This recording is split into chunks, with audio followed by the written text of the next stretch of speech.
Hey guys, hope you're all doing well. My name's Chris Inglezu from CE Fish Essentials, and I'd like to welcome you back to another edition of my video blog where I talk about all things related to freshwater biotopes, fishes, aquariums, vivariums, terrariums, paludariums and all the other ariums, and try to give you guys a little bit of a insight into my world of exploration, conservation,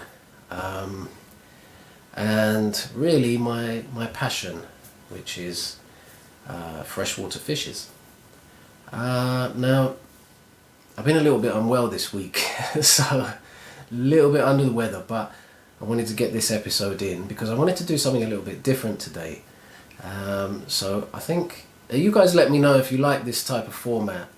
I'm thinking that occasionally I'd like to do little catch-ups on what's been going on in the world of aquariums and freshwater ecosystems and so on in the last week or so, and kind of update you guys on the latest news. So I'm going to try and do one of those today. If you guys like this type of information as well, let me know and I'll continue to put these this style of video out in addition to my usual videos. Okay, well, let's just get to it. I've got a few things I wanted to talk about that have just kind of popped up in the last week or so, and are discussion worthy, interesting topics. So first of all, around about just under a week ago, I think, there was a really interesting publication put out on the description of two new Hypancistrus species, so they're types of little plecos, from the Rio Xingú. Now, for any of you who know about the Rio Xingú and fishes that come from that region, you'll probably be aware of the very well known Hypancistrus zebra, which is the zebra pleco.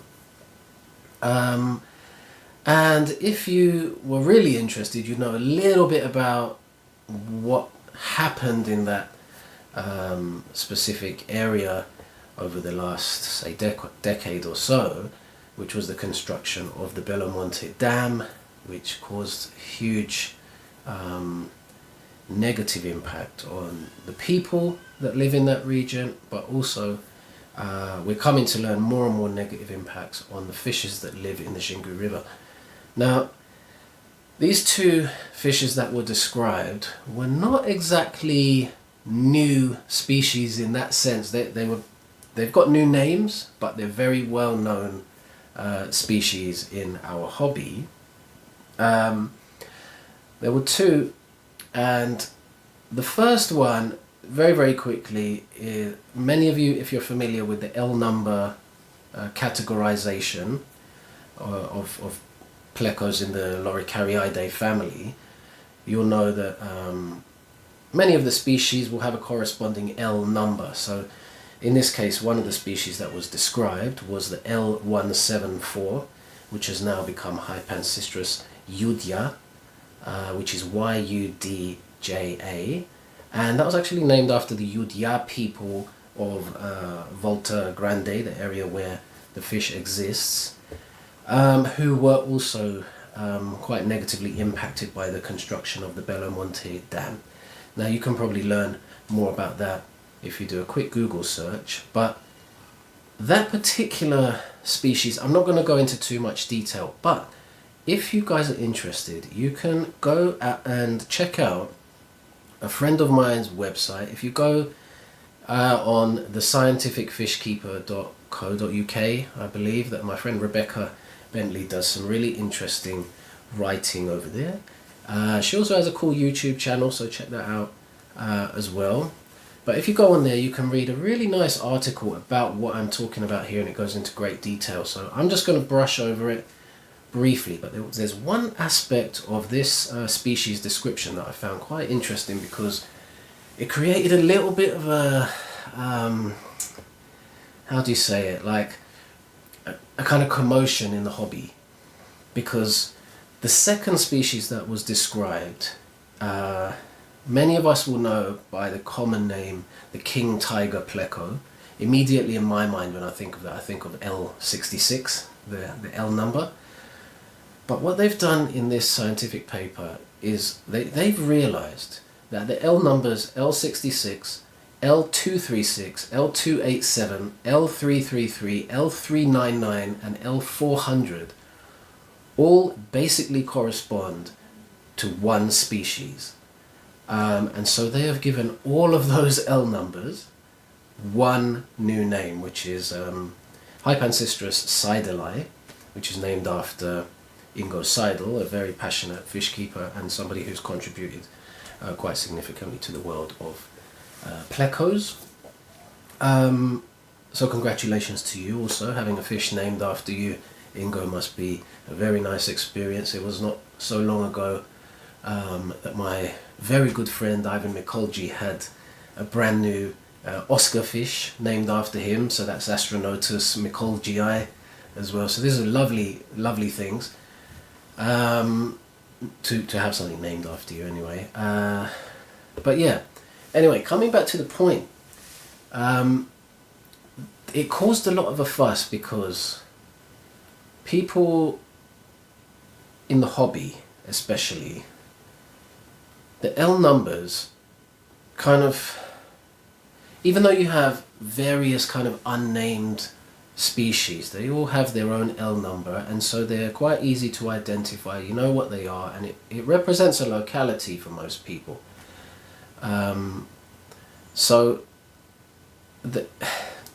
Without knowing better, it's very easy for people to start to treat them as species. And so when something like this happens, where they all get lumped into one species and genetically they're more or less indistinguishable, it makes sense to call them one species, but it really, to the average fish keeper, causes quite a lot of confusion. So there has been a little bit of a pushback on that. Now, I wanted to just talk about that briefly and just explain why it's not such a bad thing. Because ultimately, the genetics is showing that these fishes have not diverged significantly enough to be called different names. So they do look different, but this does happen in many species. And in this case, what has happened is that you get different phenotypes or different kind of external patterning on these fishes and some other attributes that make them look different. Say they may be from a particular locality, and in that area they look this way, in another area further down or further up or whatever they'll look slightly differently, but they represent the same species. Now, where in this case a lot of fish keepers have gone, this is terrible because now they're all just going to be mixed together and lumped into one bag, for example. You could buy a bunch of fish with the same species name, but they're all from different places, and then there's this concern about mixing populations. What happens in the killifish keeping hobby, for example, is you would have killifish of... You often find different populations of killifish in different places. And so they'll have a very specific name. Maybe it's a Fundulopanchax gardneri or something like that, and it has a locality code. And I think there's some pretty decent websites like the American Killifish Association website and some others where you can learn more about the coding. So if you're into that, I would recommend that you do check that out and learn more about it. But in this case, I think what we can do is realize that we have one species with varying different phenotypes or patterns or whatever, and their locality codes can be the L numbers. So you could have Hypancistrus seideli L400 or one of the other L numbers, whichever one it corresponds to. And so in that way we can use it to be a kind of control and a way to responsibly keep each of those populations without mixing. Alright, so it's nice and simple. Let's just adapt to the change. We've got more information on the identity of these fishes, which is great, and we can use the L number system still to control how we reproduce them and keep them and so on. Alright, so I hope that cleared up any confusion. As I say, check out the scientificfishkeeper.co.uk if you want to check out the latest article on that particular subject. Moving on, I wanted to talk about, there's a few different events that have been happening recently. I wasn't able to attend today's event. I was actually going to do this video this morning and give some of you guys an opportunity to get over there if you could, but I didn't have time today. But anyway, the Catfish Study Group had their spring auction today over in Darwin in Lancashire, and so that's an interesting one. I don't know how it went. I've seen a few pictures popping up online and it looks like there was some really nice fish there. They have an annual convention coming up, so the CSG Catfish Study Group annual convention on between the 14th and 16th of March, and that's in Wigan somewhere. If you want more information on that, I'm so frustrated because I'm not going to be able to go because it's I'm going to Los Angeles at that exact time on the 14th. So I won't be able to make it. If I wasn't, I would be there 100%. I think it's really going to be a good event. There's people coming from all around the world to be at this event, to speak there and to really share some of their experiences with catfish in their natural habitats and stuff, and sell products and you know, the whole shebang. It's going to be a really good event, so do check that out. Go to catfishstudygroup.org, or you can find them on Facebook. There's a really cool group, the Catfish Study Group, so check them out.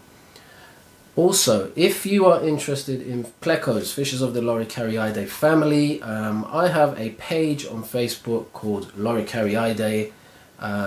You can search that, find the page, and follow. And frequently I'm resharing content that's relevant to that family of fishes, so if you want to follow that, please do so. Pretty popular nowadays, got a decent following. And just on a side note, if anyone's really interested in that family of fishes and wants to get involved on that page and help me to do more content sharing on there, get in contact with me and we can arrange that. Right, so one final thing I wanted to mention today. Recent news in the fish keeping and freshwater fish world is a good friend of mine, Michel Keijman, who is the author of some amazing books, one of which was The Cichlids of Guinea, which is completely sold out now for quite a while, and people are still bugging me for this book because it was really good. But also his more recent book, which was The Freshwater Fishes of Cameroon. By the way, if you're interested in this book, check it out on my website, cefishessentials.com. I've got signed copies and standard copies available. They are fantastic books. Michel Keijman goes most frequently to West Africa and goes out into the habitats, collects fish, documents their whole biotopes, the parameters, the species living together, and shows them with some of the most amazing photography. Anyway, he's recently just come back within the last couple of days from an expedition out to Cameroon, I believe it was. And on my notes here, from what I can see, and from what I remember from looking this morning on Facebook, I saw that he had collected not only some really beautiful pelvic achromis, so like Cubensis cichlids, but I believe someone had found an undescribed species of Benitochromis, which looked really nice. So do go and check out his Facebook page. It's West African Cichlids. So go on there, check that out, join the group. Honestly guys, you won't be disappointed. It's a really nice group. The content he puts on there is amazing all the time. He's frequently writing articles for different magazines. And yeah, he not only finds cichlids, but there was killifish species he's continually finding, and different types of cyprinids, and so on and so on and so on. So Really, really nice. If I can share some photos of these different things, I will put them up on the video when you come to watch it. For those interested in aquatic plants, on Michel's recent expedition, he for sure I saw some information about Anubias in their habitat, which looked amazing.